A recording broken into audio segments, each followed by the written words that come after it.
what's up, jazz guitar friends? Larry Tambadini here with Jazz Guitar Under 5 Minutes. Hey, how's it going? I want to say thanks again for all the amazing support and feedback I've been getting from these videos. Thanks so much to everybody that's dropped a line and hit that like button. Thank you so much. I'm here today to talk about the minor 2-5 turnaround. What I believe to be pretty much one of the most important chord progressions if you're trying to play jazz guitar. Now check it out. If you're trying to play this chord progression, right? Let's just say it's a 1-6-2-5 in any minor key. You kind of caught me playing Softly as in a Morning Sunrise by Oscar Hammerstein, one of Doylestown's greatest, aka MC Hammerstein, and just trying to take another Doylestown's music and keep it going. This is a song that's pretty much a turnaround, right? The whole A section is, however you want to play through this little turnaround, right? There's lots of different ways. Ultimately, right, you're playing a C minor and a G7. If you're approaching playing over this C minor like thinking C Dorian and you're thinking about playing over the Mixolydian, G Mixolydian over the G7, you're going to have a bad time. Your lines aren't going to go nowhere.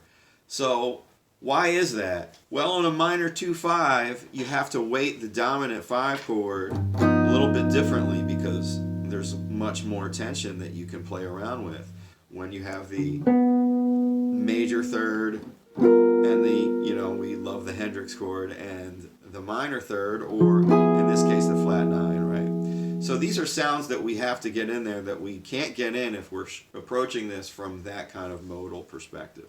Now, a lot of people will also say, well, you can just play C melodic minor or C harmonic minor over the whole thing. That's great too. You get a little bit more of the tones in there, but now you're in noodle country.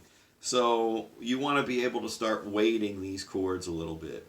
You heard me play a couple of really basic ideas, right? Just knowing where the 5 chord is when you're comping for yourself is a big help. Being able to play another little blues idea, Now, when I got to that point of the 5 chord, I played an altered dominant line, as some people are going to call it. G, A, B flat, B, E flat. Kind of resolved it back to the C, right? So right then and there, you're like, oh wow, that's a lot more interesting than just playing, straight up blues licks or pentatonic ideas or ideas that don't create any tension. Now I'm phrasing, I'm using a little bit of vocabulary. You can play some licks and do a bunch of different things. So that's your first step. So when you're trying to play over this chord progression, weight that weight that dominant 7 chord a lot heavier. Because again, if you're going to be playing like an A over it, now you can play an A over that C minor. That's a cool sound. I started off by playing, but if I was to play the A over the second part of the progression, it's just not going to sound too happening. So there's your first step, and there's a great lesson. Minor 2-5, great progression to play. Be able to hold it down.